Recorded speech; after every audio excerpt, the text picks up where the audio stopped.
At Starbase Martinsburg, welcome back. So with today being Tuesday, we have an exciting experiment for you guys to try at home. We have here a density bead bottle. So you're going to notice at the very bottom of my bottle, I have what looks like water. However, it's actually salt water. Above that, we have some red pony beads. Right above the red pony beads, we have green perler beads. So this is very festive, like for Christmas.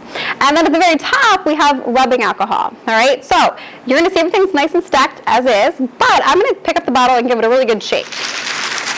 Now everything seems to be kind of mixing together. I'm going to set it down, and then you're going to very clearly and quickly see that all of my red beads are going to the bottom, and all of my green beads have now gone to the top. However, we're not finished, because if we closely watch, you can actually start to see it now, slowly see that the red beads are rising back up, and the green beads are coming back down. There's a little straggler coming back down. So you might be wondering why this is occurring. And as I'm talking, you're going to notice they're going to eventually go right back to the way they were. And this will happen time and time again. This is one of my personal favorites. So the reason for this is that the salt water is actually the most dense out of anything in the bottle here, which means it has the most particles per volume. All right, if you think back to our earlier experiment with the density drink, same principle here. So the salt water is the most dense. Now the red beads, they are less dense than the salt water. However, they are more dense than the green beads and then the rubbing alcohol. So that's why they will always go back to that level. Now the green perler beads, they are more dense than the rubbing alcohol, but less dense than the salt water and the red pony beads. And obviously that the rubbing alcohol is the least dense item out of anything in the bottle, and therefore will always go to the top. So like I said, you could do this over and over and over again, and you will always see the same results. You can now see that we're right back to the way it was initially. All right, so now Phoenix and I are going to go through step by step and show you guys exactly what you need to do to create your very own mystery bead bottle. So obviously you need your bottle. Here we have our 18-ounce, it's just like a Bi antioxidant water bottle, but you can use whatever you have at home. Here we've used a 1-liter bottle. Here we've used a 7-ounce like chocolate milk container. So whatever you have at home lying around, just make sure that it is washed out thoroughly and that it's had time to dry and there's no like soap residue. Otherwise your water is going to look soapy. So we have the lid taken off, and then the first thing you're going to add is distilled water. All right. Now the amounts will vary depending on what size bottle you're using. So for us, for the 18-ounce bottle, we're going to be using 1.5 cups of water. Now I will link below in the description a direction page. That way you can kind of go through the correct proportions. So like I said, for our size bottle, we're going to be using 1.5 cups of distilled water. So we're going to add in our first half cup. You're going to see here we're using a funnel. This is just going to make life a little easier. That way we're not spilling it all over the place. If you don't happen to have one, that's absolutely no problem. Just try to be careful as you're filling your bottle. So there's 1 cup, and then we're going to add 1 more for our 1.5 cups of distilled water. And then once that's in, Phoenix is going to remove the funnel. The next step is going to be to add our salt. However, you do want to make sure that we're not using just regular like table salt. We're going to want to use pickling salt. Now this you can pick up at the grocery store. You can find the spice aisle. And for a box this size, I paid like $1.50, so it's pretty inexpensive. We do have some though here in a cup. So for every half cup of water that you add to your bottle, you're going to add 1 heaping tablespoon of your salt. So for this, we're not going to use the funnel. I'm just going to try to carefully pour it in. So there is 1, 2, 3, 4, and I may have said it wrong. So for every half cup, you add 4. So since we had 3 half cups, we need a total of 12. All right, so here's 5, 6, 7, 8, 9, 10, 11, and lastly 12. So yet again, for every half cup of distilled water, you're going to add 4 teaspoons of your pickling salt. And then once you have that, we're going to put the cap on securely, make sure it's on tight. And then I'm going to have Phoenix, if you don't mind, we're going to give that a good shake for about 30 seconds.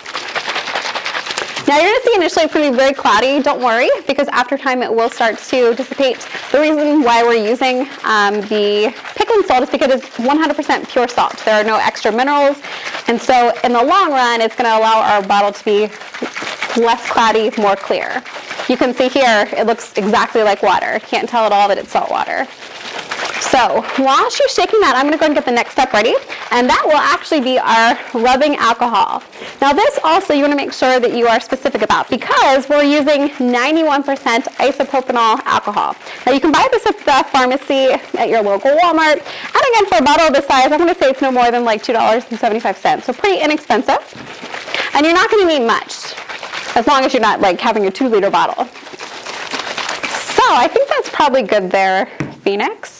And so she's going to uncap our bottle, and then this will be where if you have a funnel, you can use that. So we're going to put the funnel in, and actually taking a look here, you know what? So you can see once we've added the salt, if you notice here, our water level has actually rose up. So we want to make sure that we make sure it's half. So I'm going to just kind of eyeball, pour some out, and you can kind of stop and see if that looks to be, we want it to essentially be half of our bottle, so still a little bit too much. What do you think, Phoenix? Does that look good? Maybe a little bit less?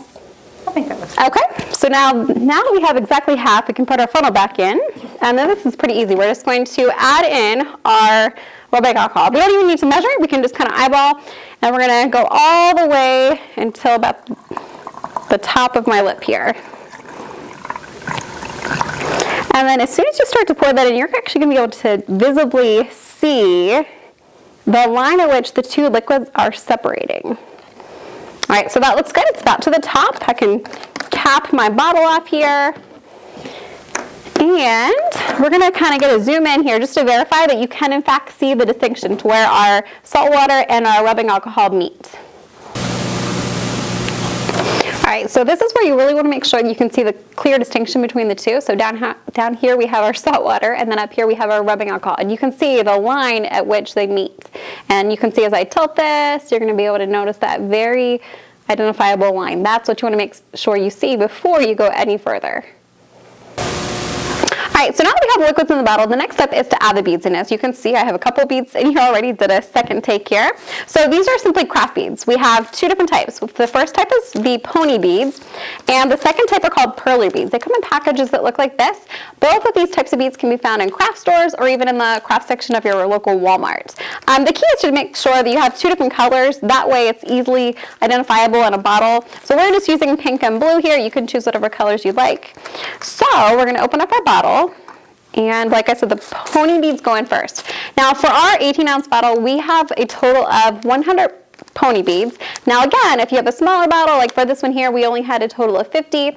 And for this one, there are 200. So it's completely up to you. You don't even have to count them. You could just kind of eyeball. So we're going to carefully pour them in until they're all in there. And again, if you pour in like 100 and you're like, oh, that's not a lot, you can add more or less. It does not matter at all. It's really so that you can see them. So there we have a total of 100 of the pony beads. Now, as you can see, we filled it up earlier. If any liquids come out, it's quite okay. Maybe just have a paper towel handy. And now we're going to be adding in our perler beads. I'm probably going to make a little mess here, but that's okay. So we're going to add in, now for these, we added 200, double the amount. Again, you can kind of eyeball. As long as you can see a nice liquid line, you should be good to go. One little straggler there. All right, so once we have everything in, we're going to cap our bottle.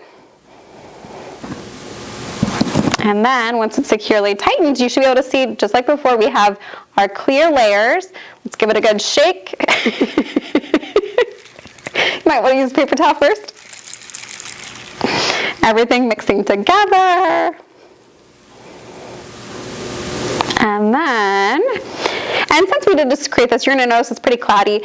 As time goes on and things start to dissipate and dissolve, you're going to notice it will be a lot less cloudy. But then over time, just like with our earlier demonstration with the red and the green beads, you should notice that my pink beads here are starting to rise. and my blue beads are starting to fall back down to the bottom. So like I said, this never gets old. It's one of my personal favorites. You can check this time and time again. It doesn't matter if you're 5 or 50, everyone's always very amazed. And even though it looks like it's a magic trick, it's density.